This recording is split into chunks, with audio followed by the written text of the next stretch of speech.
성탄절의 기쁨은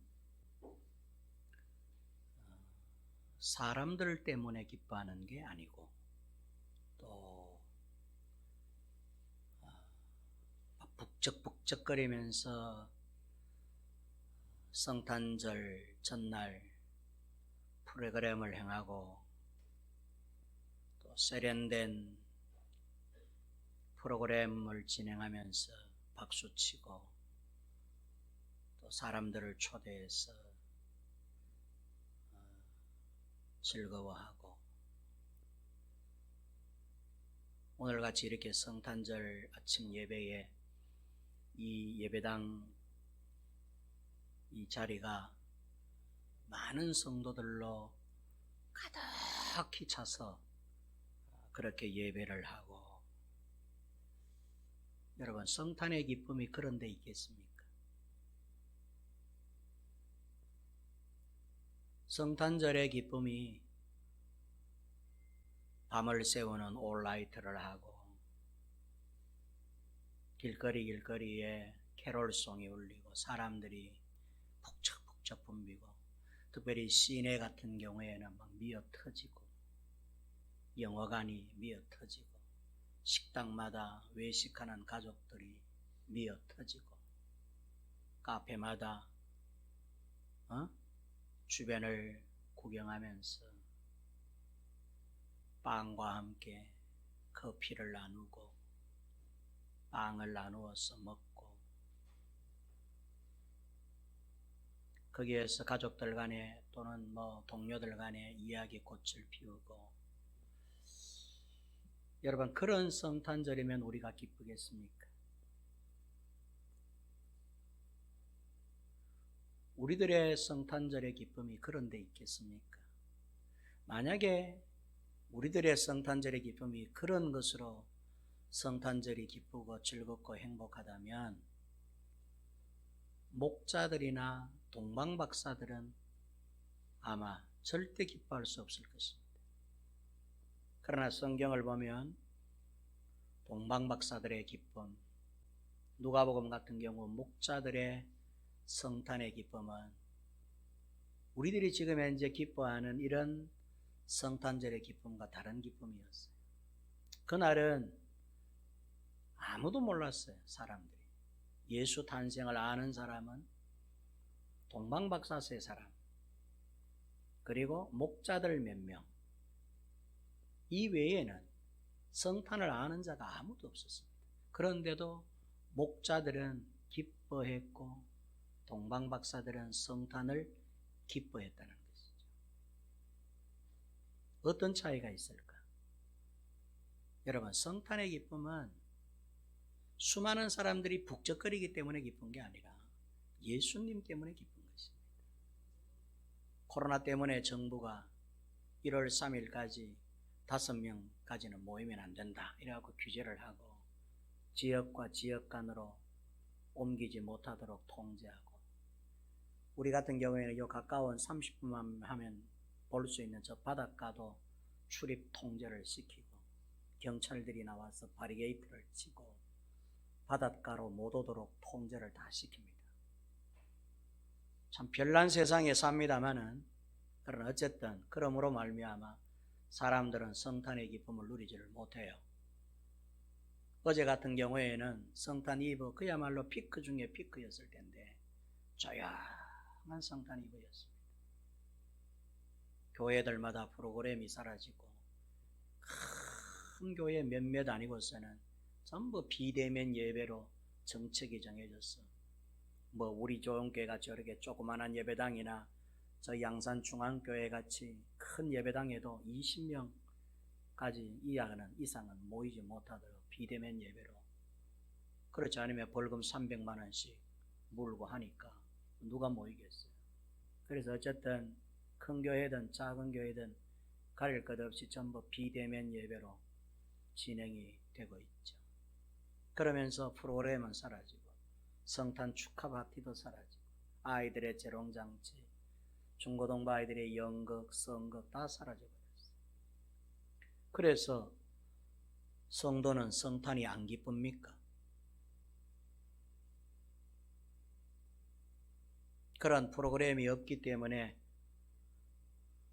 사람들이 분주하게 움직이며 북적북적거리지 않기 때문에 여러분, 우리들의 마음에 성탄의 기쁨이 사라졌습니까?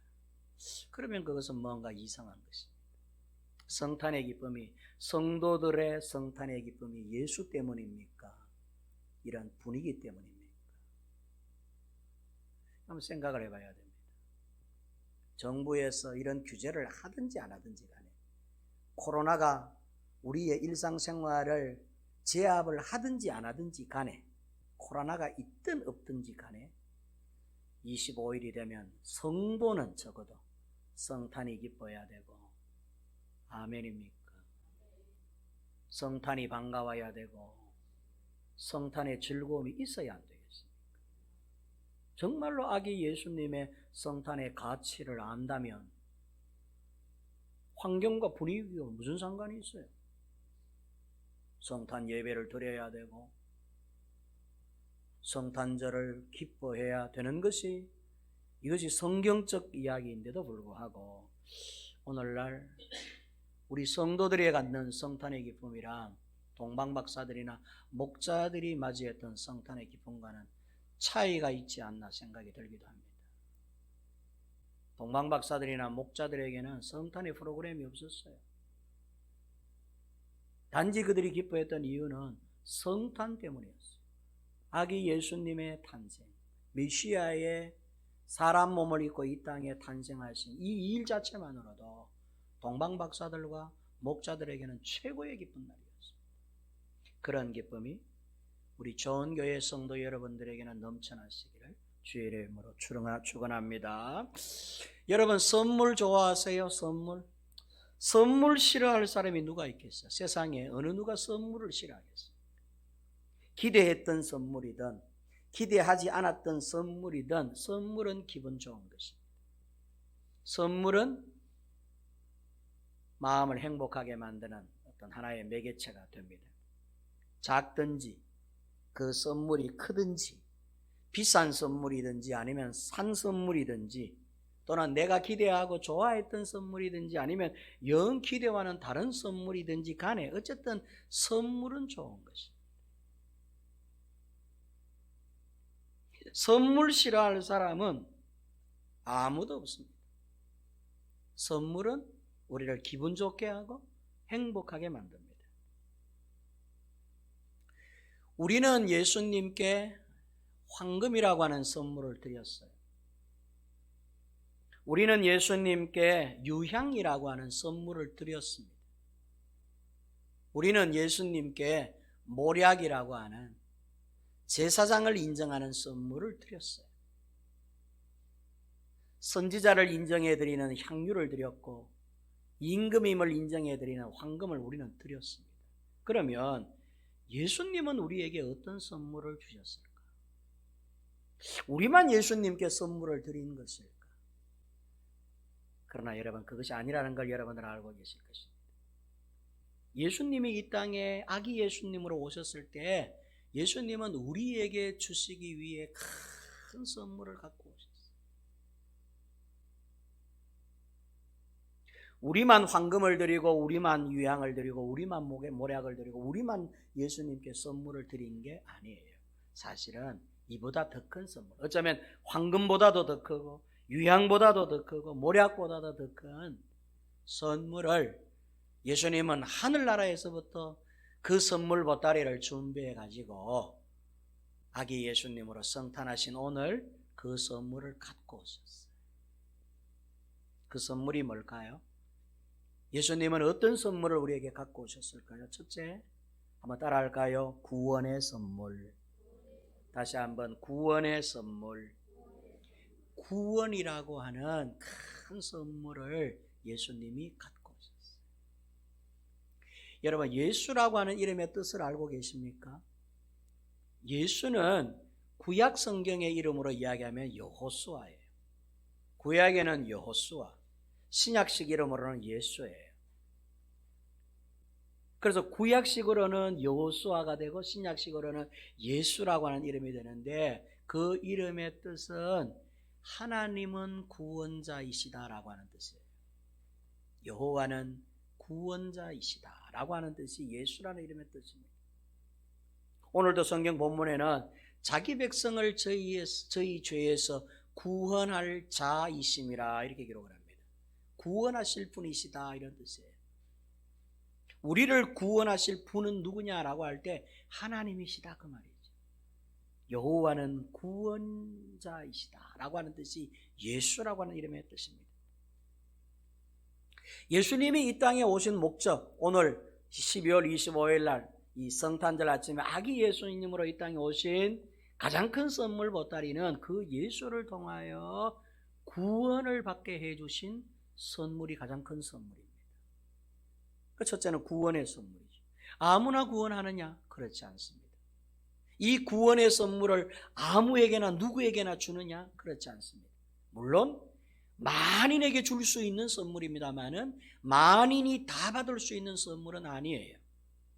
예수님이 준비한 이 구원의 선물은 특정한 사람들에게만 주어진다는 사실입니다. 구원의 대상은 모든 사람이지만은 구원을 누릴 수 있는 사람은 모두가 아니에요.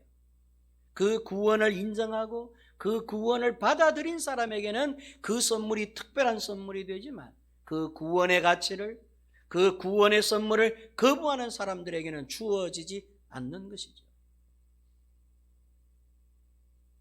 이 구원의 선물을 받아만 드린다면 이 구원의 선물은 세상의 그 어떤 선물보다도 가장 귀한 선물이 될 것이에요.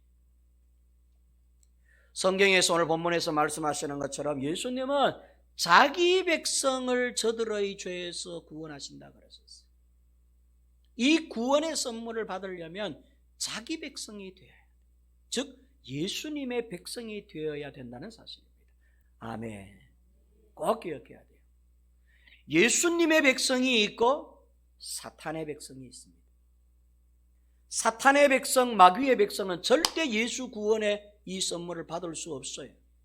적어도 예수 임금님이 갖고 오신 이 구원의 선물을 받으려면 예수 임금님이 다스리는, 예수 임금님이 통치하시는 백성이 되어야 이 선물을 받을 수 있다는 사실.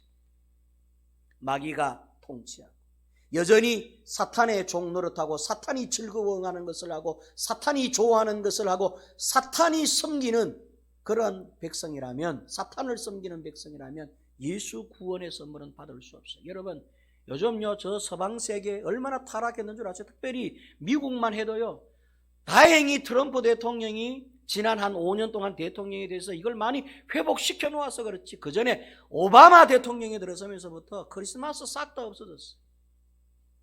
성탄절 없애버렸어요. 오바마가 한 일이. 그래서 저는 오바마를 반대하는 것입니다. 그의 정책을 반대하는 게 아니에요. 신앙적으로 영적으로 보면 이건 하나님을 대적하는 대통령이에요. 성탄절 다 없앴지요. 크리스마스 다 없앴지. 이게 누가? 오바마 대통령이 한 거예요. 그걸 재복귀시킨 분이 누구냐면 트럼프 대통령이에요. 그래서 지금도 그 오바마의 영향을 받는 사람들이 크리스마스 날 여러분 뭐를 섬기는 줄 아세요? 사탄을 숭배해요. 성탄, 거룩한 그리스도의 탄생이 아니라 성탄을 찬양하는 성탄절로 지킨다고. 그래서 미국에는 성탄절 되면 저런 여러분 캐롤, 저런 뭡니까? 추리 같은 걸 어떻게 만들어 놓냐면 동성애 추리로, 사탄의 얼굴을 한 해골 바가지의 추리로, 이렇게 해가지고 여러분 추리를 만들어요. 그래갖고는 자기네들끼리 이 성탄절 아침에 어떤 성탄절 캐롤을 부르느냐 하면 사탄의 성탄을 부른다니까. 사탄의 성탄 찬송을. 사탄의 지배 아래에 있는 사람들이 있습니다. 그런 사탄을 숭배하고 그런 사탄의 종노릇을 하는 사람들이 있어요. 세상은 그러합니다. 이 세상은 기본적으로 사탄의 지배 아래에 있습니다. 거기서부터 특별한 예수님의 구원의 선물을 받기 위해서 그 구원의 선물이 주어질 특별한 사람들이 생겨나는데 이를 선택이라 그러고 구원이라 그러고 이런 사람을 자기 백성이라 그래요. 그래서 예수님은 이 세상 모든 백성들 가운데 예수 당신의 백성들의 죄를 구원시켜 주시기 위해서 이 땅에 임하셨다라고 하는 게 이게 성탄절의 첫 번째 선물입니다. 구원의 선물. 미국이라고 하는 나라는 어떤 나라냐면 이런 나라예요.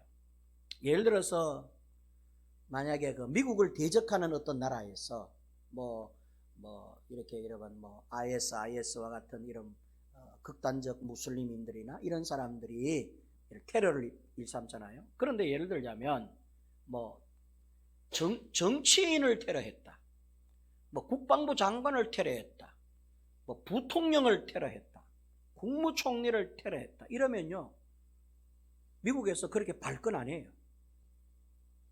정치적으로 대처를 해요. 예를 들어서 기물을 파손했다, 그 다음에 높은 사람을 갖다가 저격했다 이러면은 미국이 그렇게 이렇게 긴박하게 안 움직여요. 그런데 미국이 언제 긴박하게 움직이느냐 하면 미국 국민을 누가 건드렸다, 정치인이 아닌 그냥 일반 평민인 국민 한 사람을 갖다가 누가 테러했거나 납치했다 이러면요, 미국 정부 전체가 다 들고 일어나요. 그래서 우리가 여러분 영화관에 가면은 미국 영화들을 보면은 대부분이 다 어떤 영화들로 미국 영화가 구성이 되어 있는가 하면 정치인들, 높은 사람들을 구출하는 영화가 아니라 일반 국민을 구출하는 영화로 많이 이렇게 영화화되어 있어요. 이 말은 미국 자국민에 대해서 누가 함부로 쏜다면은 미국 정부 전체가 들고 일어나서, 나라가 들고 일어나서 그 문제를 해결한다 그런 뜻이에요. 그만큼 자기 백성에 대한 보호와 구원에 대한 강력한 메시지를 주고 있는 것이죠. 우리나라는 아닌 것 같아. 얼마 전에 여러분 해상에서 총 맞아가지고 이거 불태워서 죽은 우리 공무원이 계시잖아요. 정부가 한 게 뭐가 있어요? 국민들이 들고 일났지. 국민들이 쓴소리했지. 대통령이야 정부인들은 한마디도 안 했어요. 오히려 북한을 옹호했지. 우리나라 정부는 그래요. 근데 미국이라고 하는 정부는 그렇지 않아요. 미국이 만약에 자국민을 그렇게 했다면 아마 핵폭탄을 터뜨려 버렸을 것입니다. 가만히 안 뒀을 거예요. 그런데 우리나라는 국민이 그렇게 죽든지 말든지 별로 관심을 안 기울이는지 참 그런 게 썩을퍼요. 한심하기도 하고 화가 나기도 하고. 그 말은 저와 여러분들이 그 지경이 돼도 정부는 모르는 척한다 그런 뜻입니다. 내가 만약에 그 형편이 돼도 대한민국 정부는 내몰라라 한다 그런 뜻이에요.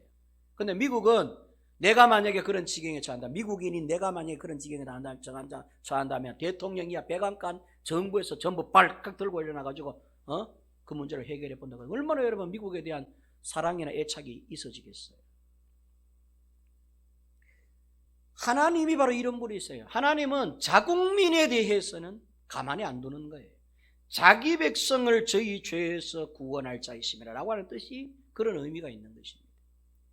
만약에 우리가 예수의 백성이 되고 예수님을 우리가 임금으로 삼고 우리가 예수님의 국민이 되면, 예수님의 백성이 되면 예수님은 우리에게 구원이라고 하는, 죄로부터 속량함을 받는 구원이라고 하는 선물을 우리에게 가져다 주시는 것이죠.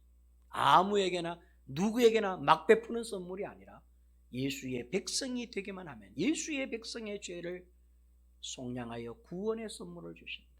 이것이 여러분 첫 번째, 예수님이 성탄절날 갖고 오신 구원의 선물입니다. 두 번째 선물은 한번 따라하겠습니다. 사랑의 선물. 다시 한번 사랑의 선물.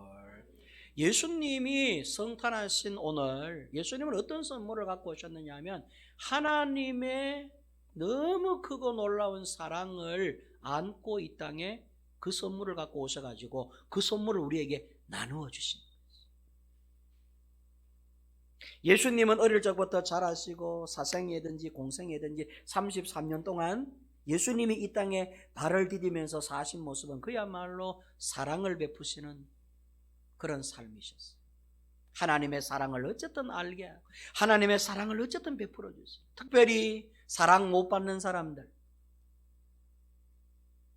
특별히 사랑의 대상이 아니라고 소외된 사람들, 이런 사람들은 예수님이 의도적으로 찾아가셔서 그들에게 사랑을 베풀어 주시고 위로해 주시고 힘을 주셨어요. 그게 여러분 성경 전체의 이야기. 제가 언젠가 말씀드렸잖아요. 신구약 성경 딱 한 단어로 요약하라면 사랑이라고 말씀을 드렸어요. 구약도 하나님의 사랑의 이야기, 신약은 예수님의 사랑의 이야기. 구약은 보이지 않는 하나님의 손길의 사랑, 신약은 눈에 보이는 예수의 하나님의 손길의 사랑. 그래서 성경은 한마디로 해가면 하나님의 사랑, 이게 여러분 성경을 요약할 수 있는 단어 중에 한 단어예요. 성경은 사랑의 이야기로 되어 있어요. 예수님은 그리스도로서 하나님의 말씀을 이 땅에서도 이루어진다는 것을 몸소 보여주신 분이 예수님이죠. 아담 이후로 하나님의 말씀이 묵살됐잖아요. 하나님의 말씀이 이 땅에 세워지지 않았어요. 하나님의 말씀을 오히려 땅에 넘어뜨려 버렸어요. 선악과를 따먹지 말라라고 하신 하나님의 말씀을 사람은 우습게 생각했어요. 그래서 하나님의 말씀이 이 땅에 이루어지도록 한 것이 아니라 오히려 하나님의 말씀을 이 땅에서 없애버렸어요. 이게 사탄이 하는 일이에요. 이걸 회복시키기 위해서 오신 분이 누구냐면 예수님이세요. 그래서 예수님의 모습은 하나님의 말씀이 하늘에서도 이루어지는 것 같이 땅에서도 이루어지는 것을 눈으로 몸소 우리에게 보여주신 삶을 사신 것이 예수님의 삶이에요. 그 하나님의 말씀이 이 땅에 이루어지는 그 핵심적 말씀의 내용이 뭔가 할 때 그게 바로 하나님의 사랑의 전달이에요. 하나님의 사랑을 우리에게 어쨌든 전달해 주시려고 말씀도 하시고 율법도 해석해 주시고 매일 사람을 만나 주시고 병자들을 찾아다니시고 가난한 자들을 찾아다니시고 권세 있는 자들에게 말씀을 바로 가르쳐 주시고, 왜 예수님이 그런 삶을 사셨느냐 할 때 하나님의 사랑을 어쨌든 이들에게 알게 하기 위해서였다는 것이죠. 이것을 비오스라 그럽니다. 하나님의 말씀을 이 땅에 살아있게끔 하여 보여주는 것을 비오스라 그래요. 비오스라는 말이 주의 말씀을 이 땅에 이루어지게 한다, 주의 말씀에 순종한다, 주님의 말씀대로 행한다, 주님의 뜻대로 행한다, 하나님의 말씀을 이 땅에 살아있게끔 보여준다라고 하는 것이 비오스라고 하는 의미입니다. 예수님은 그렇게 사셨어요. 예수님은 한 번도 하나님의 말씀을 어겨본 적이 없고 하나님의 말씀대로 사신 분이셨어요. 여러분, 죄가 크겠습니까? 은혜가 크겠습니까? 여러분 한번 대답을 해보세요. 속으로 한번 대답해보세요. 우리가 지은 죄가 클까요? 하나님의 은총이 클까요? 여러분 어떻게 생각하세요? 이 인류가 하나님 앞에 지은 죄가 클까요? 이 인류의 이 죄를 용서해 주신 하나님의 사랑이 클까요? 사랑이 크죠. 죄도 어마어마합니다. 사실은 죄가 적은 죄가 아니에요. 굉장히 큰 죄예요. 죄도 우리가 측량할 수 없을 만큼 큰 죄예요.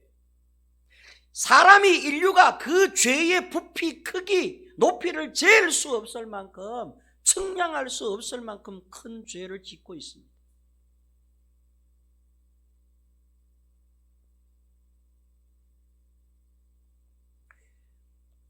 부모와 자식 간의 관계에서 자식이 부모에게 짓는 죄 중에 가장 큰 죄가 뭔 줄 아세요?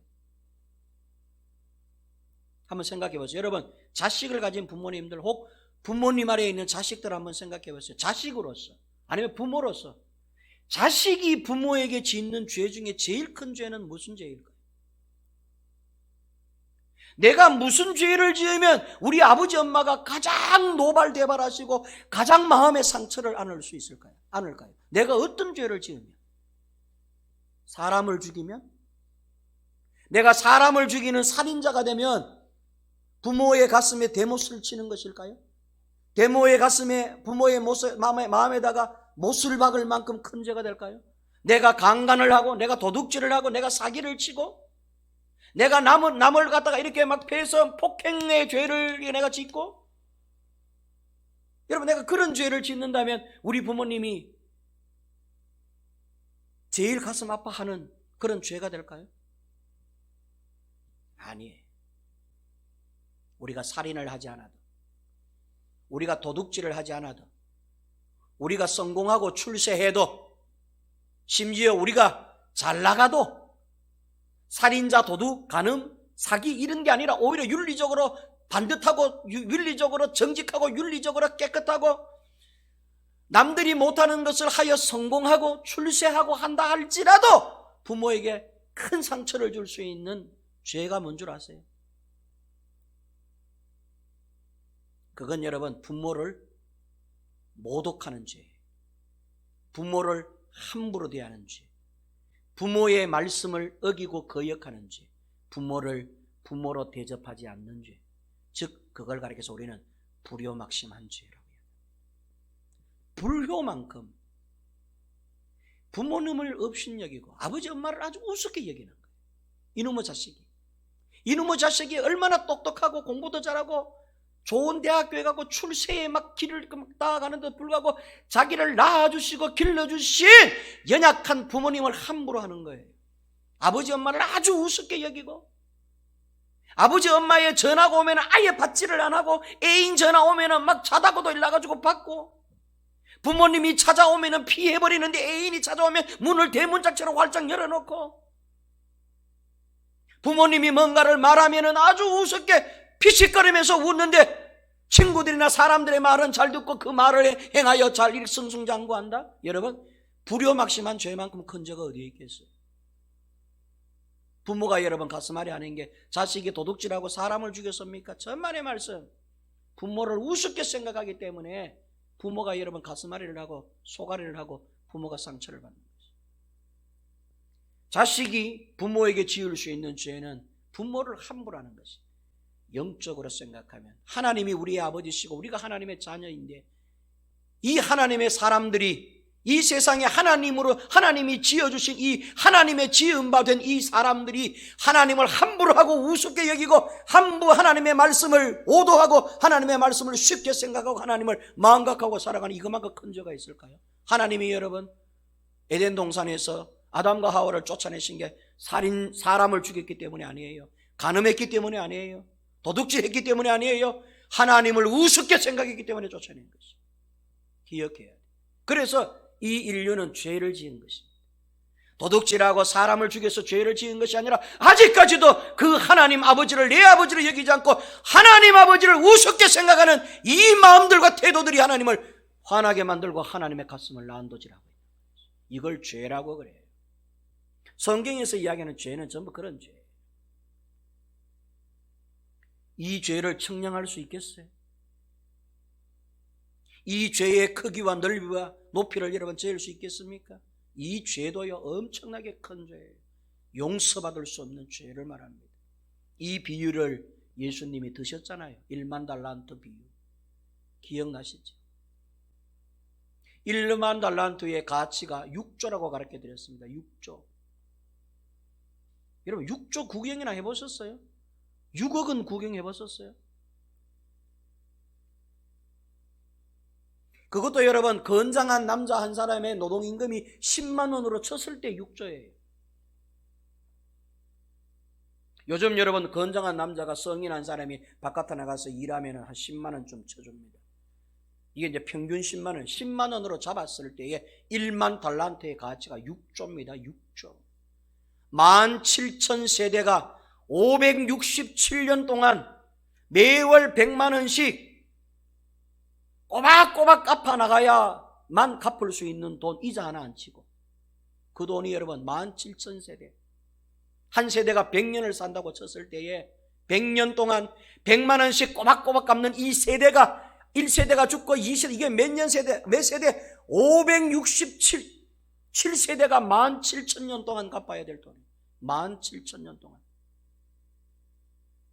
상상이나 가세요. 그걸 하나님이 탕감해 줍니다. 너희 죄 없는 것으로 해주겠다. 그런데 우리는 어떠냐? 100만 원 빚진 거 그거 용서 못 해줘요. 100만 원 고 갖고 막 원수로 지내요. 죽이니 쌀리니. 그러니까 하나님이 너희들에게 베푼 사랑과 용서는 어마어마무시한데 너희들은 기껏 100만 원 그거 갖고 죽이니 쌀리니 원수처럼 지내. 하나님이 거기에서 화가 나신 거죠. 1만 달란트라고 하는 죄보다도 더 큰 게 뭐냐? 그 죄를 탕감해 주신 하나님의 사랑이 더 큰 것입니다. 아멘입니까? 저와 여러분들이 지은 죄가 1만 달란트의 죄를 지었다 그런 뜻이에요. 여러분 각자 저도 마찬가지예요. 우리가 예수 하나님 앞에 지은 죄가 약 현금으로 따지면 6조를 갚아야 될 만큼 큰 죄를 지은 것이죠. 17,000년 동안 여러분의 후손들이 567 후손이 생길 때까지 꼬박꼬박 100만 원씩 갚아나가야 될 그 빚을 저도 졌고 여러분들도 진 것입니다. 그걸 하나님께서 이유도 묻지 아니하시고 탕감해 주시고 없는 걸로 하겠다. 여러분, 그 은총, 그 사랑만큼 큰 게 어디에 있겠어요? 그 사랑을 안고 탄생한 게 성탄절입니다. 아멘입니까? 예수님 안에 아기 예수님이지만 예수님 안에 뭐가 들어있느냐 하면 구원이 들어있고 바로 우리가 용서받을 수 있는 하나님의 유일한 용서요 긍휼과 자비이신 사랑이 그 속에 들어있다 그런 거죠. 그거 안고 오셔가지고 그걸 우리에게 선물로 나눠주시는 것이죠. 그래서 여러분, 성탄은 사랑의 시작이라면 십자가는 사랑의 끝이요 부활은 사랑의 완성이 되는 것입니다. 성탄은 사랑의 시작, 십자가는 사랑의 마지막, 부활은 그 사랑의 누림을 말하는 거예요. 부활의 사랑의 완성을 말하는 거예요. 그래서 우리가 만약에 부활하신 예수님을 우리가 영접하면 우리는 하나님의 그 크고 놀라우신 사랑을 천국에서 마음껏 누리게 될 줄로 믿으시기 바랍니다. 세 번째 예수님이 갖고 오신 사랑은 한번 따라합니다. 성령의 선물. 다시 한번 성령의 선물. 여러분, 우리가 성경을 어떻게 이해할 수 있을까요? 여러분, 성경 읽어보셨지요? 어려워요. 우리가 한때는 새벽마다 이 성경을 거의 한 5년간 읽었습니다. 4년, 5년간 성경을 매번 읽었어요. 근데 읽어도 잘 몰라요. 내용이 어려워요. 어떤 것은 내용이 쉬워서 이해하기가 쉬운데 어떤 것은 내용이 무슨 내용인지 잘 몰라요. 단어도 어려워요. 근데 여러분, 성경을 그러면 우리가 어떻게 이해할 수, 이걸 여러분 공부를 해서 이해할 수 있겠어요? 이걸 우리가 뭐 지식을 우리가 탐구해서 이해할 수 있겠어요? 이걸 어떻게 해야 성경을 이해할 수 있겠어요? 여러분, 성경을 이해할 수 있는 방법은 딱 하나예요. 성령의 도우심을 받으면 이해할 수 있어요.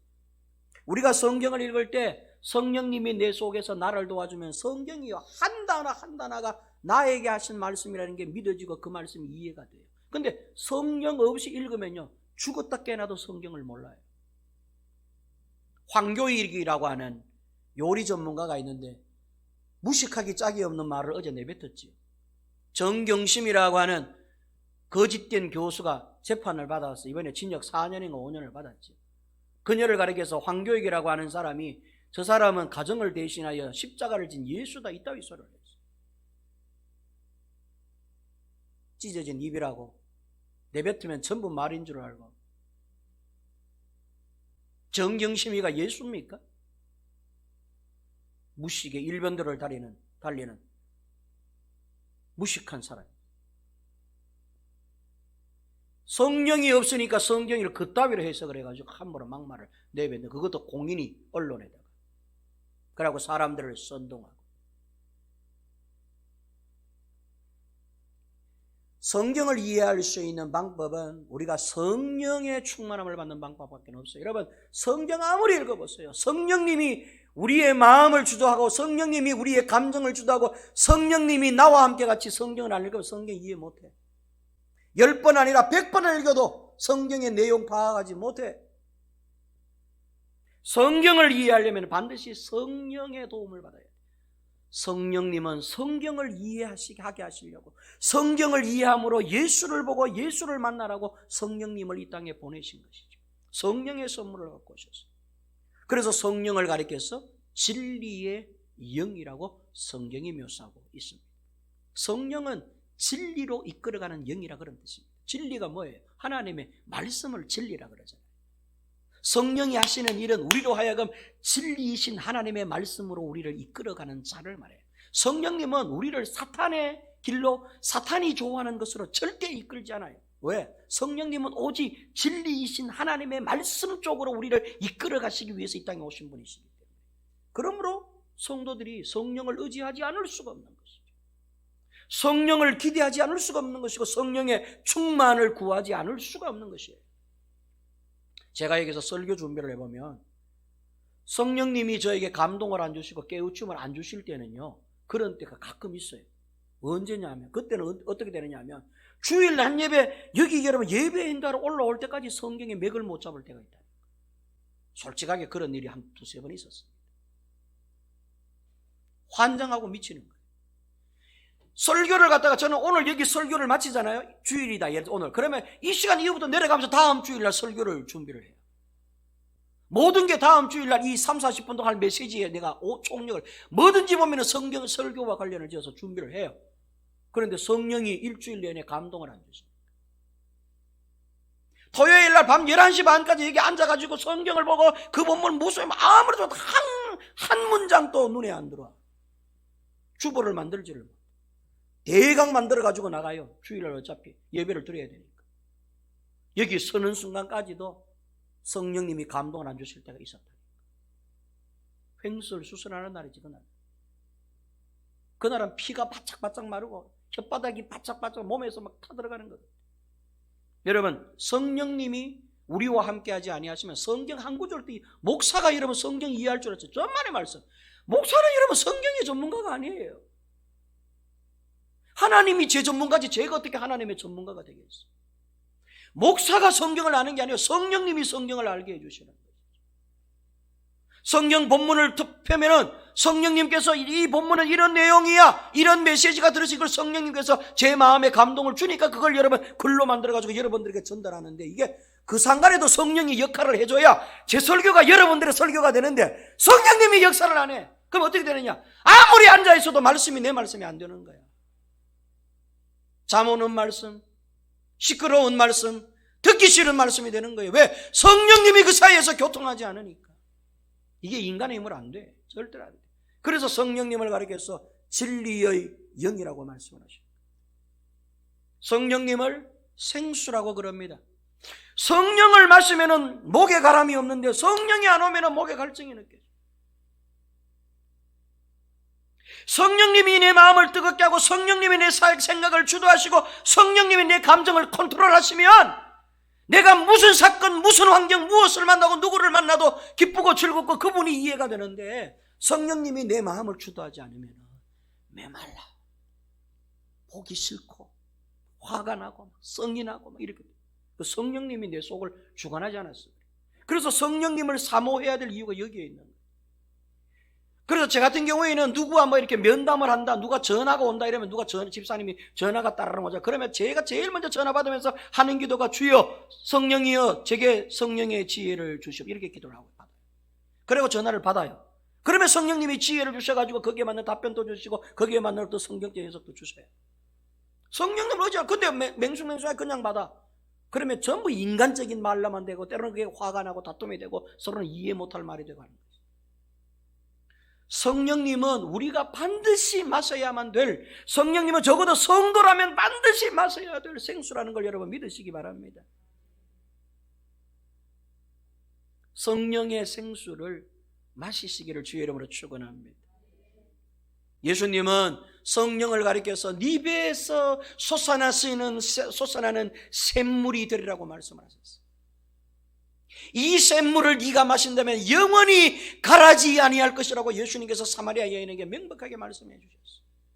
내가 주는 물을 마시면 너는 영원토록 가라지 아니할 텐데, 내가 주는 물을 네가 아직도 마시지 아니하니 너는 또 물 들어오고 또 물 들어오고 또 갈아요. 이렇게 목말라 하는 거예요.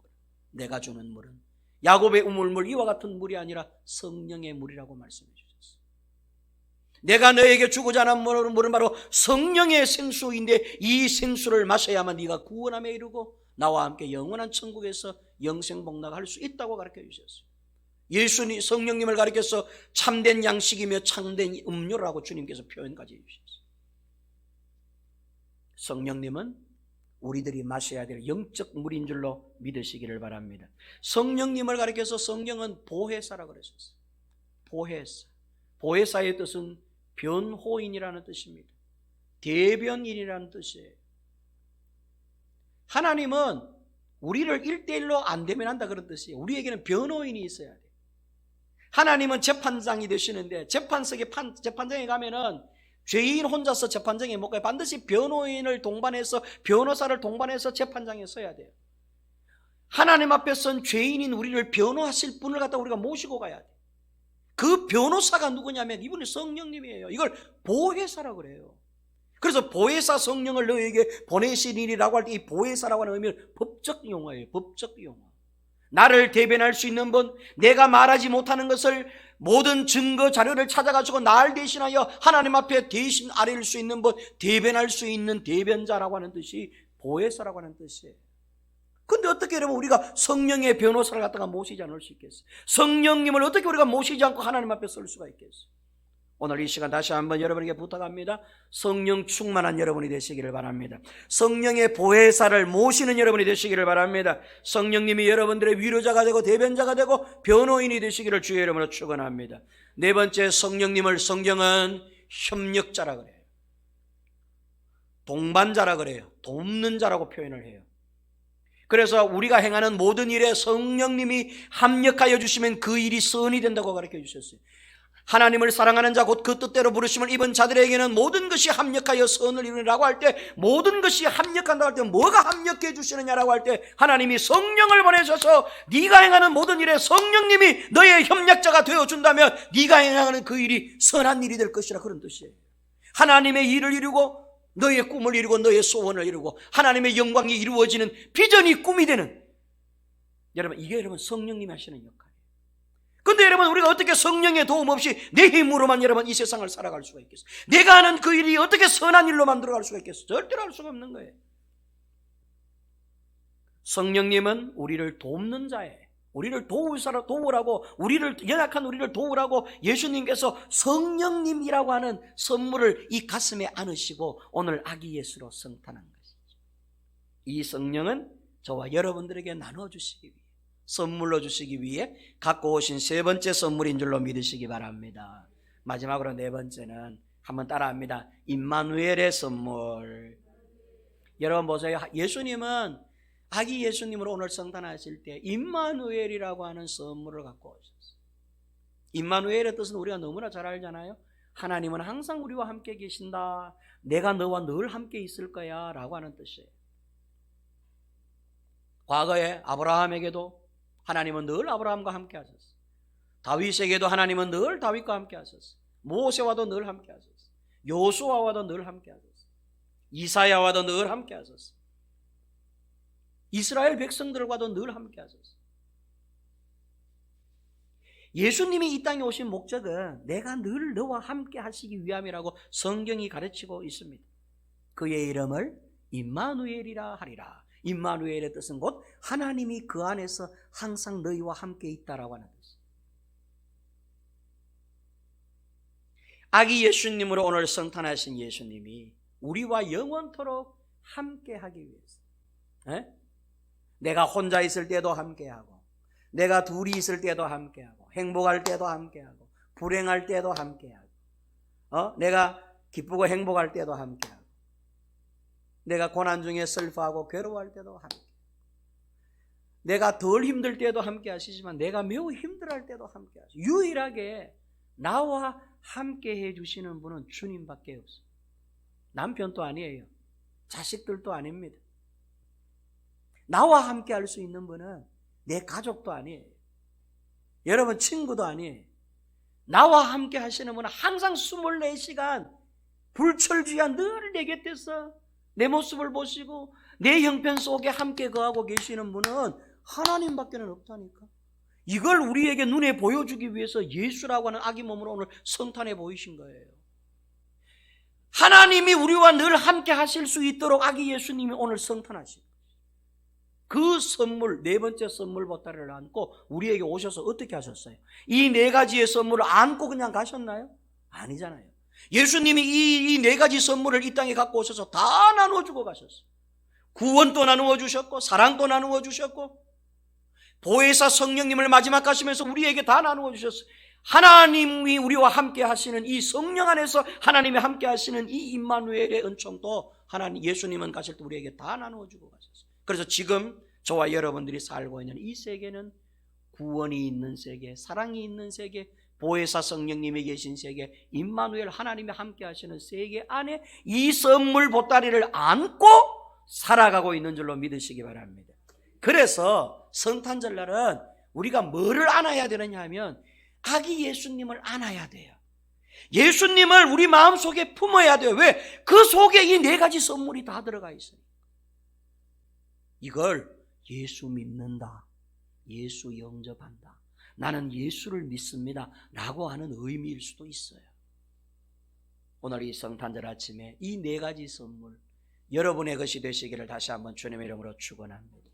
이 네 가지 선물을 안고 오신 이 아기 예수님, 평생 죽을 때까지 늘 그 예수님 안고 살아가시는, 그 선물 보따리 안고 살아가시는 여러분 모두가 되시기를 주님의 이름으로 축원합니다. 은혜로우신 하나님 아버지, 구원의 선물을 안게 하여 주시옵소서. 사랑의 선물을 안게 하여 주시옵소서. 성령의 선물을 안게 하여 주시옵소서. 임마누엘의 선물을 안게 하여 주시옵소서. 우리들만 예수님께 선물을 드린 것이 아니었습니다. 예수님은 우리에게 이보다 더 크고 놀라운 선물을 갖고 오셨습니다. 하나님 아버지, 이 예수님의 네 가지 선물 보따리를 우리 모두 다가 가질 수 있도록 역사하여 주시옵소서. 오늘 이 아침 여기에 있는 주님의 자녀들 중에 한 사람도 이 선물을 외면하는 자가 없게 하여 주시옵소서. 오늘 성탄절 예배에 함께 참여하는 주의 사랑하는 자녀들이 다 예수님이 갖고 오신 이 네 가지의 선물을 받아 누리는 자들이 다 될 수 있도록 주여 역사하여 주시옵소서. 예수님의 이름으로 기도하옵나이다. 아멘.